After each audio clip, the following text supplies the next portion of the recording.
Comrades, friends, welcome to another edition of Redline TV. Delighted this afternoon to have Graham Bash, Jackie Walker from the Redline editorial team, but Chris Mullin, who has been with us before. Of course, we'll welcome Chris back, ex-Labour Minister, MP, and of course, a fantastic campaigner around many extra-parliamentary issues, but around the Birmingham Six, which we'll all remember in particular.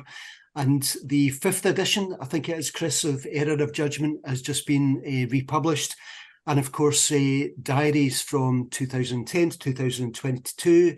Didn't you used to be Chris Mullin? So lots to talk about. Graham, would you like to put the first question? Yeah. Hi, Chris. Good to see you.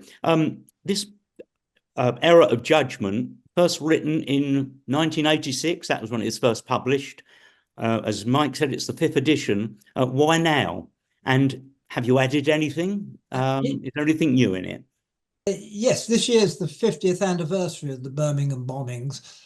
And yes, there is a good deal of new material in it. The last edition that most people have seen, there was a small one in 1997, didn't actually deal with the release and the final appeal that led to their release. This edition also, of course, names 3 of the 4 perpetrators, which I wasn't able to do before.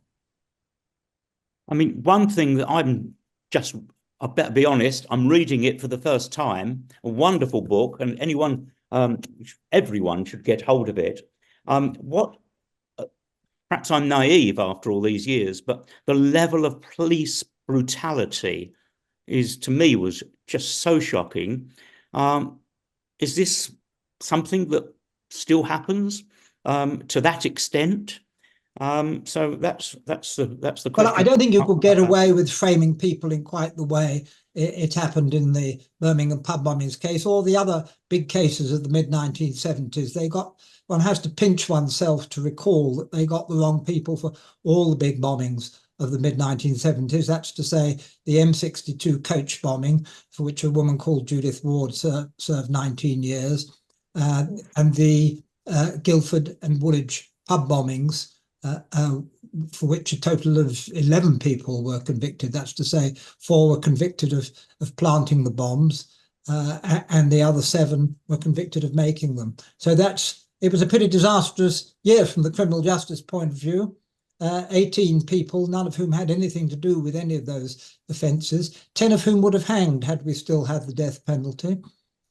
What's changed since then, and it has made a difference, a huge difference actually, is the Police and Criminal Evidence Act 1984, which compels, which lays down conditions for interviewing of suspects, principally that they have to be recorded, these days video recorded, and that there has to be a solicitor present. Believe it or not, up till 1984, the police could really just make it up if they wanted to. And so you had a whole series of people, some of whom served very long sentences, and 2 or 3 of whom were hanged, on the basis of uncorroborated statements made in police custody and instantly repudiated once the suspect had left police custody. It seems incredible now to believe that we were convicting people on that basis, but we were, and we did for many years. And so, no, I don't think it could happen again quite like this.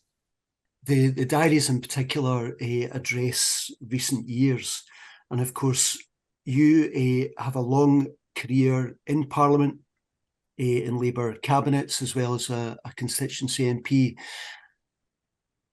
This week has seen Parliament brought into disrepute, not for the first time. We all know the machinations around the SNP's motion and what Keir Starmer did to ensure that the Labour amendment to that motion was taken.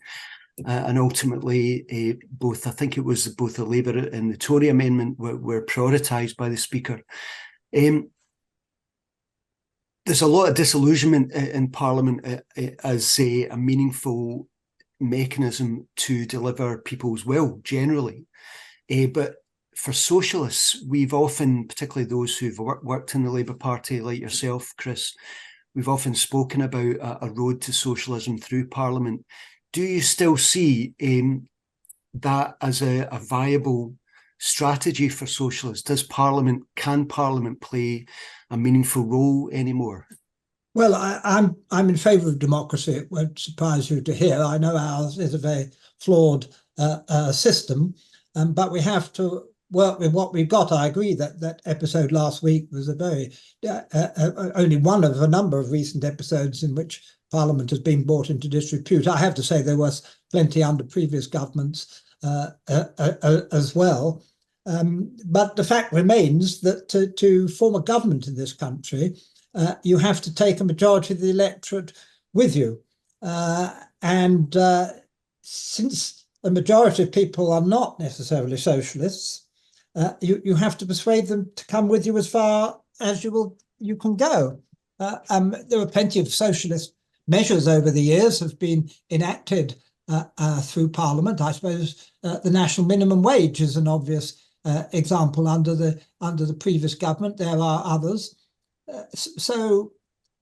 But you do have to take people with you. And if the majority of people don't want a socialist government with a capital S, you have to live with that and work with the material you've got. Can I just ask, because it strikes me that this issue that you have to take the majority of the people with you is somewhat questionable, when we know, for example, that the majority of people, from what they say, would prefer to have better services, even if that means, putting up tax to some extent. And I'm not sure, for example, at the moment, what the majority of people feel about what's happening in Gaza and Palestine. So it's a difficult one, isn't it? Let's just put away the issue of socialism. I mean, how we decide what majority of thought is very complex, and it strikes me that we have, with one person past the post, an archaic system that is in fact returning fewer and fewer voters every single election. Wouldn't you agree with that?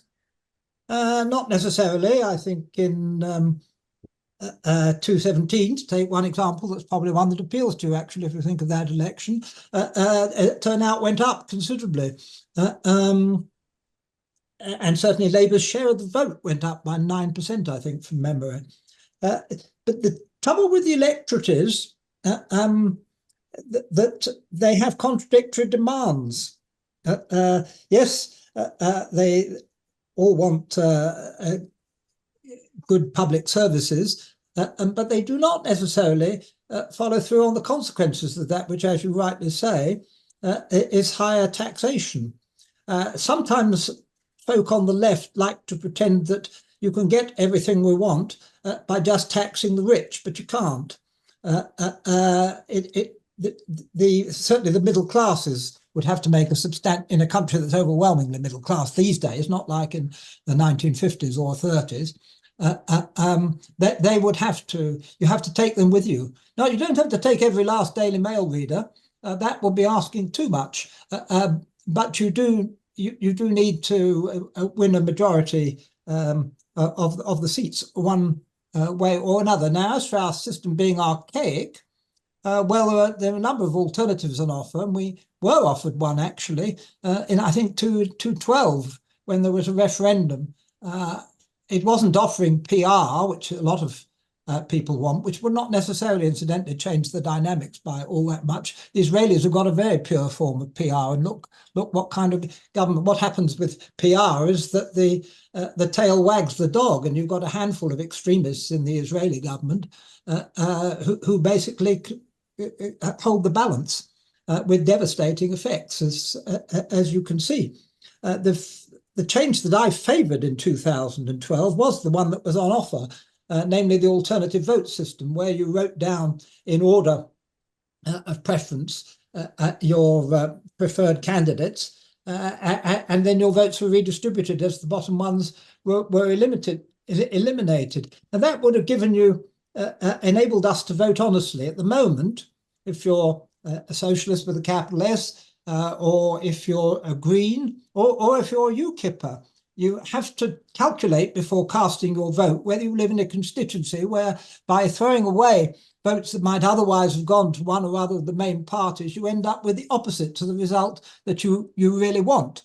If you're a UKIPper and you vote for Brexit, or for one of the very minority right-wing parties, you're taking votes away from the Conservative Party, and you could well end up, as some did, I'm glad to say, with a Labour MP. And like it works the other way too, if you're a Green and you live in a marginal constituency, or if you're, as I say, stand for a small socialist party, you have to consider whether voting for a small minority party may make you feel very righteous at the time, but it could easily give you the opposite result, a Conservative MP, which presumably you wouldn't be keen on. So, as I say, alternative vote enabled you to vote honestly. It also meant that any candidate to be elected had to get 50% of the vote at some stage, not immediately on the first ballot. However, when we were offered this choice, the following happened. The Tories, who had a very clear idea of what's in their interests, were firmly opposed to any change. Labour was split down the middle, and the Lib Dems said it wasn't pure enough for them. Result, we've ended up with the existing system, and I do not think there'll be another opportunity to revise it in my lifetime. Can I, Mike, can I get us a little bit back to the book Era of Judgment? I mean, it's a remarkable book, Chris. I mean, it's really well written, but the level of kind of forensic kind of investigation is remarkable. What brought you into this in the first place? Because we don't get many members of Parliament kind of writing this style, this depth of. Well, I was a journalist in a previous incarnation, and a friend of mine called Peter Chippendale, who was a Guardian journalist, had reported the trial. And he remarked to me at the time, that's 1975, that he thought they got the wrong people.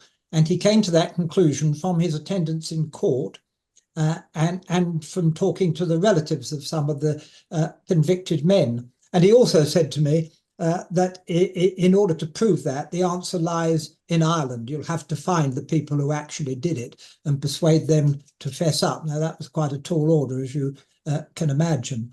Plus, I was an impoverished freelance journalist at the time, and I didn't have the resources to conduct a serious investigation. But I kept an eye on the case from that time onwards. I was commissioned to write a book about it in 1981 or two, but still I didn't have the resources to do the necessary. It wasn't until I persuaded the editor of World in Action, which was in those days the premier television documentary series, to take me on for a few months to see if we could come up with anything new, that we were able to make progress. And so we started out, we made 3 programs altogether. One destroyed the forensic evidence. The other blew a hole in the confession evidence. It didn't totally discredit it, but it blew a hole in it. And the third was an interview with one of the actual bombers. World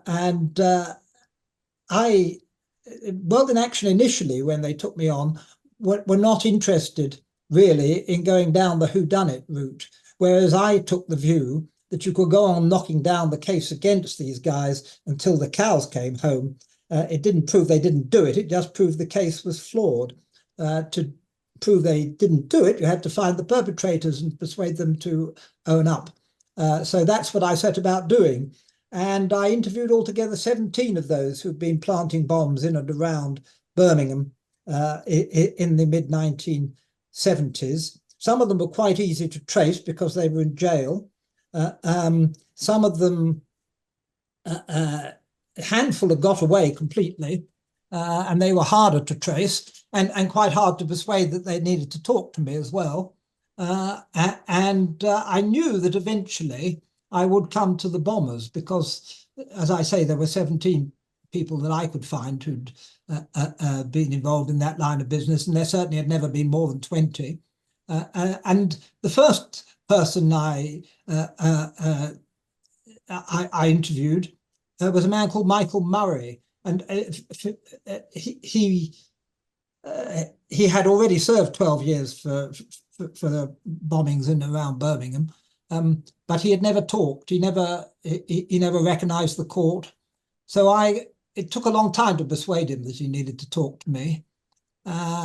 And I said to him, the only thing I ask of you is that you don't mislead me. If we come to a question you don't want to answer, just say so. I might press you a bit on it, but just say so, but don't mislead me. And he did describe to me in detail what had happened. He owned up to having been one of the two bomb makers. He said 4 people were involved altogether. 2 men made the bombs, 2 planted them. He was one of the bomb makers. He also made the warning call, which was botched, which is what led to all those deaths. 21 dead and 200 injured, the best part of 200 injured. He wasn't, of course, willing to name the other people involved. I found another one of them who was in jail in Ireland serving a life sentence for another murder subsequently. He was one of the 2 men who planted the bombs, I realised quite early on, but he didn't. He owned up to being a member of the Birmingham IRA and having been active in it, but he didn't admit to being involved in the pub bombings. And then I realised that it wouldn't be enough to say you'd met one of the people who'd made the bombs, because the police never said they got the people who made the bombs. Indeed, they never offered any explanation as to where the bombs came from.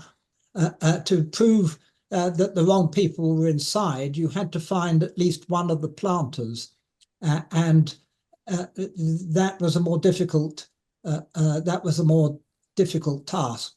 And eventually, by a process of elimination of the sort one would have commended to the West Midlands police had they been interested, I did arrive at the door of one of those who'd planted the bombs. And at first, he wasn't minded to tell me the truth. He again agreed that he'd been involved in other bombings in and around Birmingham before. And I let him tell the version. He said that on the night in question, 21st of November, 1974, he'd been told something big was coming off and he was to stay at home and keep his head down. So I let him tell me this version of events. And it was very noticeable because this is quite a big secret to have harboured. This guy had only been 19 years old at the time. And his voice got weaker and weaker as his narrative got nearer and nearer to November the 21st and stronger when we got past it. And I let him tell me this. And then I just said to him quietly, I think you were in the pubs. And then it all came tumbling out. And that was the first time he'd talked to anybody about it. His wife didn't know, nobody knew. And so that's the point at which I wrote my book in 1986. And that, plus the Granada programmes, led to the case being referred back to the Court of Appeal. It was a very long appeal, presided over by the Lord Chief Justice, and they dismissed all the new evidence with contempt, really. The Lord Chief Justice, Lord Lane, said the longer this case went on, the more convinced we became that the outcome was the right one. Words that will come back to haunt him. I'm glad to say we shaved a couple of years off Lord Lane's career eventually. So that's. Oh, then there was a drama documentary made by Granada Television. There's been a lot of talk recently about the post office case and the impact of that drama, Mr. Bates versus the post office, has had on public consciousness. Well, this one had a similar impact, not quite as large, but it did bring the case home to a much larger audience. I was played by John Hurt, and the next day I raised it with Mrs. Thatcher, and she said, a television documentary or a television program alters nothing. Well, in a way, she was right. I mean, it was for the courts to come to a conclusion, but I think in the case, certainly Mr. Bates versus the post office, it has altered something. Chris, I see Spycatcher and the Wilson plot behind you. And of course, in A Very British Coup, you wrote at some length a fictional account of a left-wing Labour government coming to office and then being undone by the corporate political media establishment.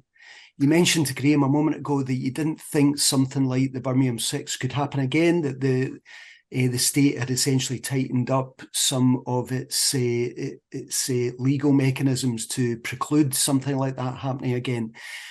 We have seen a lot of legislation arriving from the Tory government over the last decade or so that narrows the options and for dissent, limits the capacity for movements and campaigns to express dissent and to organise around dissent.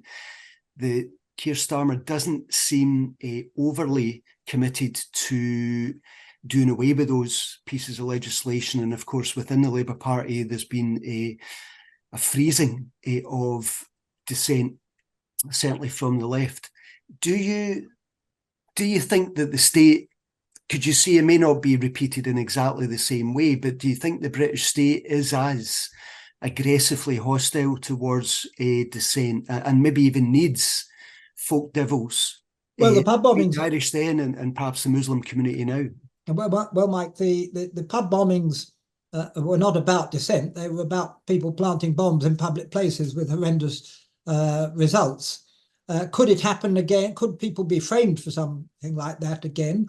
Not in the same way as the Birmingham 6, for the reasons I gave, but it is conceivable. Say for example, if there was Islamist terrorism, and the police will come in the case of a bad atrocity, the police will come under tremendous pressure to get results, and they might well cut corners. The one corner they would have much more difficulty cutting these days is in the interviews, because the interviews do have to be recorded. It's not absolutely foolproof, but as far as confessions are concerned, it's more or less foolproof. Areas of danger would be forensic evidence. There's often controversy over forensic evidence.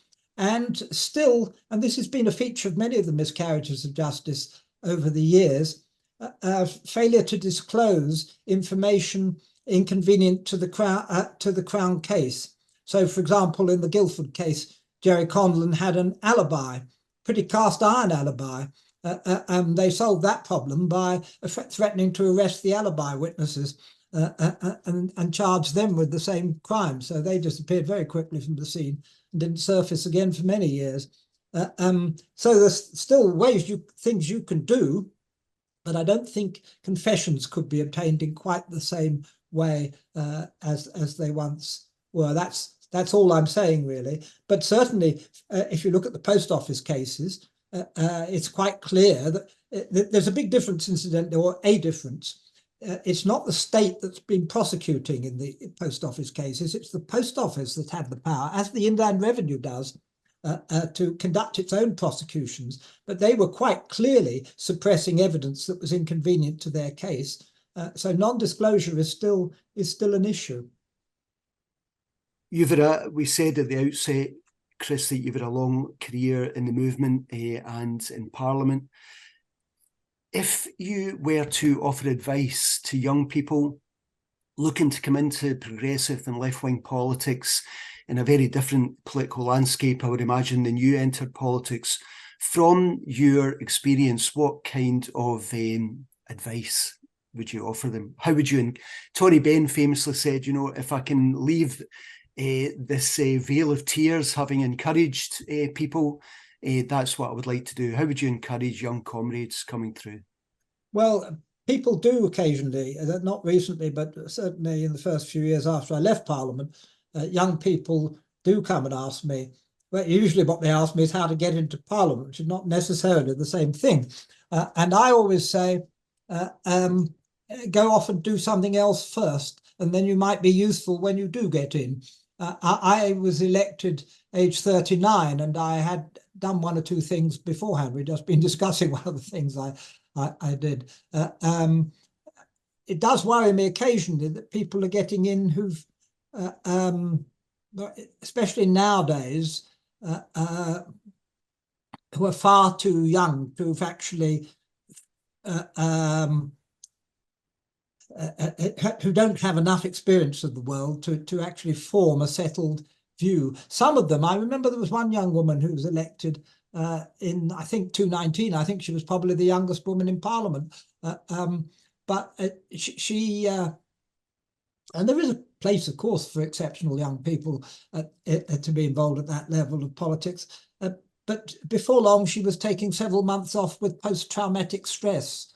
And I did think to myself, well, perhaps you should have sorted out your own problems before putting yourself up to deal with other people's problems. And so, yes, you need people who've done more in life, I think. I don't really care whether they happen to take my particular road or some other road, but you can take people seriously who've obviously got a bit of experience under their belt. On the question, just going back to where we came in about socialism and how to get socialism,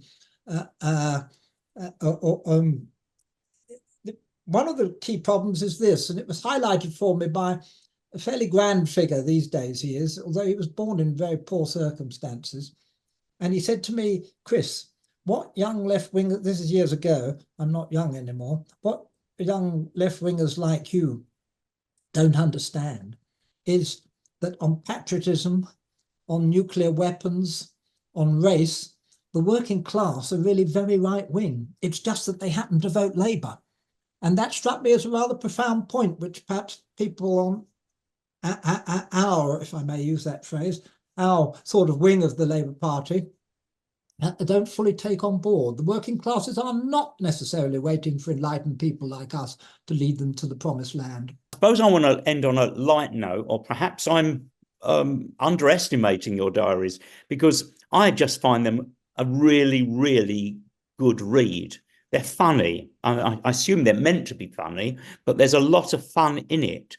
So I'm certainly going to get your book, but give us a reason to get it. Give us all a reason. What's the highlights? Just one or two good highlights to make us go away happy. Oh, well, I mean, you'll find some things in them that annoy you because I don't necessarily take the one true line. The Corbin era will be of particular interest to you because I do have a different take on it. I love Jeremy. I think I've known him for 40 years. He's a thoroughly decent human being, and I deprecate the way he's been treated. Let me say that, and I make that clear too, of course. But it is my slightly idiosyncratic take on the politics of the last few years. And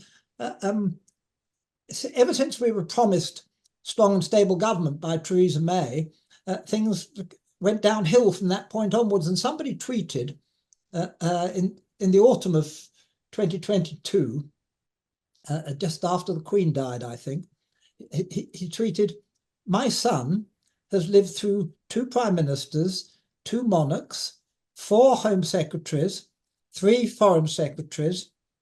He is 4 months old." Before I retired from Parliament, I wandered into the central lobby, and this man came up to me, and he said, "I just wanted to thank you for spending so much time with us yesterday." And he rabbited on for a minute or two, and I realized I didn't know him from Adam. And so eventually I said to him, "Who do you think I am?" And he said, "Norman Tebbit." Well, couldn't be much worse than that. No, I'm sure you took it gracefully, Chris. I'm sure you took it gracefully. I don't know if Norman Tebbit would have taken it quite as gracefully if he'd been mistaken for Chris Mullin. But comrades, we'll finish up there. It's been a pleasure speaking to you, Graham, Jackie, and Chris. Obviously, good luck with the book, and in fact, for both books. And we'd love to have you back again at some point, Chris. Good luck.